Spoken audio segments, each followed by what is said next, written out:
Buenos días. Y la opacidad es uno de los males que aqueja pues al país en todos los sentidos. Y pues bueno, en Zacatecas un colectivo pues precisamente solicitó al Poder Judicial el hacer públicas las sentencias debido a que pues bueno, ellos hablaban de que el máximo Tribunal de Justicia de aquel estado pues no hacía públicas las sentencias que se tenían. Entonces se hizo digamos que una petición tanto a los jueces, magistrados de aquel estado, y pues bueno, ahora esto se encuentra en la Corte, y esto podría pues pasar porque bueno, la mayor parte de los estados de la República al parecer no transparentan sus decisiones. Y pues para este tema, Mexicanos Unidos contra la Corrupción nos habla precisamente de lo que es este tema, y por eso tenemos en la línea a Fernando Villavicencio, que es oficial de proyecto del área legal de Justicia para las Mujeres. Muy buenos días, Fernando.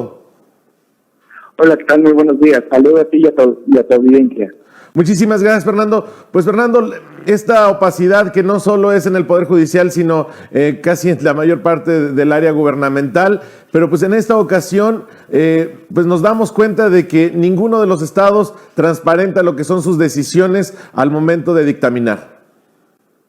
Así es, desde X Justicia para las Mujeres hemos documentado que ningún poder judicial local cumple con todas sus obligaciones de transparencia. Pero te comparto dos datos muy interesantes. Uno de ellos es que más del 97%, o sea, solo 1 de 32, considera a todas las sentencias de interés público. Ese es San Luis Potosí. Mira. Y esto que nos presenta, ¿no? Claro. Que todos los demás no publican y tampoco las consideran publicables. ¿Y cuál es la razón por la que precisamente estaba leyendo el reporte que hacen en Mexicanos Unidos contra la Corrupción, donde ellos dicen que no es de interés público el publicar las sentencias? Así es, ese concepto de interés público ha creado mucha confusión, arbitrariedad, porque se deposita en los tribunales y en las propias personas juzgadoras la decisión de qué sentencias publicar y cuáles no.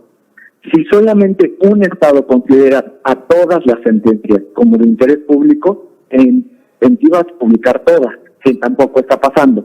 Pero si no las consideran de interés público porque no las ponen al escrutinio público, es quedarse en la cerrazón y aumentar la brecha que existe con la ciudadanía, o sea, la opacidad judicial.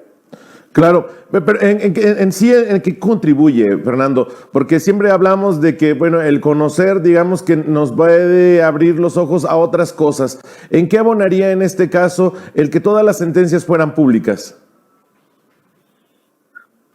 Esta decisión es histórica, el hecho de que la Suprema Corte decida estudiarlo y generar un criterio para indicar que todas las sentencias, o esperamos que salga a favor de que todas las sentencias deben publicarse, va a permitir mejores modelos de auditoría ciudadana, va a permitir que se incorporen mecanismos de participación ciudadana, esto es, abrirse al diálogo, a la escucha, que pueda mejorarse la impartición de justicia en México y legitimar su posición. Esto, ¿cómo fortalece el Poder Judicial? Legitima su posición. Sabemos que los jueces y juezas no están bajo voto o elección popular.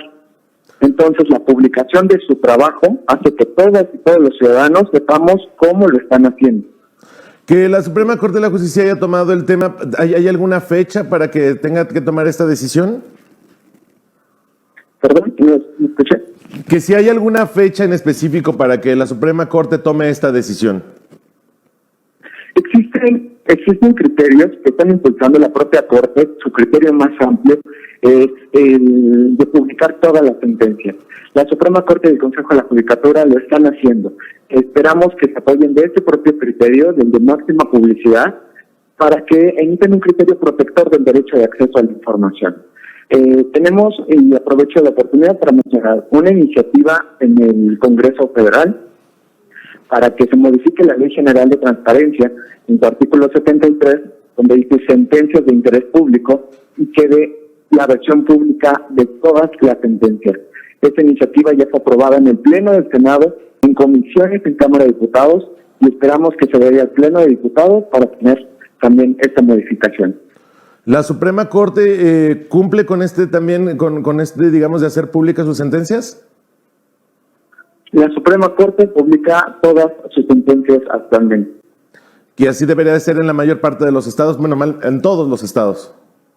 Así es, porque a nivel federal, la Suprema Corte, los juzgados federales representan el 30% de las resoluciones que se emiten, y sabemos que son en amparo la mayoría. Pero el otro 70% del universo de sentencias judiciales del país no las conocemos. Y si no las podemos conocer, no sabemos cómo están funcionando nuestros poderes judiciales. Y en este momento podríamos hacer un análisis de cómo estamos en no solo las sentencias, también hay otras cosas que debería de transparentar, porque también sabemos que la mayor parte de los poderes judiciales a veces ni siquiera publican quiénes trabajan o cómo trabajan dentro de este sistema judicial en México. Sí, les invitamos a conocer el informe Injusticia Abierta, está publicado en nuestra página de la organización, donde también documentamos que más de la mitad de los poderes judiciales ni siquiera sabe el número de sentencias que está emitiendo. Imagínate, es como si una empresa desconociera su producción. Esto es mucho más grave porque estamos hablando de vidas de las personas y de una sociedad que está lejana a sus derechos. O sea, ni siquiera podemos encontrar. No conocemos ni siquiera la efectividad de nuestro poder judicial. Perdón, Fernando, no conocemos ni siquiera la efectividad del poder judicial. Creo que se está cortando nada, pero... Fernando, ¿me escuchas? Sí. Fernando, que si no conocemos ni siquiera la efectividad que tienen los poderes judiciales en el país. Parece que se está cortando un poco, no sé exactamente, pero sí, aprovechando como el hecho que te estoy comentando, los poderes judiciales desconocen la mitad de sus sentencias, si ni siquiera saben cuántas sentencias emiten, menos van a saber cuántas publican. Aquí tampoco hemos documentado que no incorporan perspectivas de derechos humanos, y las sentencias que se están publicando solo son extractos de ellas, y además al arbitrio de cada uno de los juzgadores. Es decir, cuáles sí y cuáles no quieren publicar. Fernando, te agradezco muchísimo haber hecho esta comunicación con nosotros. Fernando Villavicencio, oficial de proyecto del área de legal de X, Justicia para las Mujeres, que hizo este proyecto en conjunto con Mexicanos Unidos contra la Corrupción. Gracias, Fernando. Al contrario, gracias a ustedes. Buen día.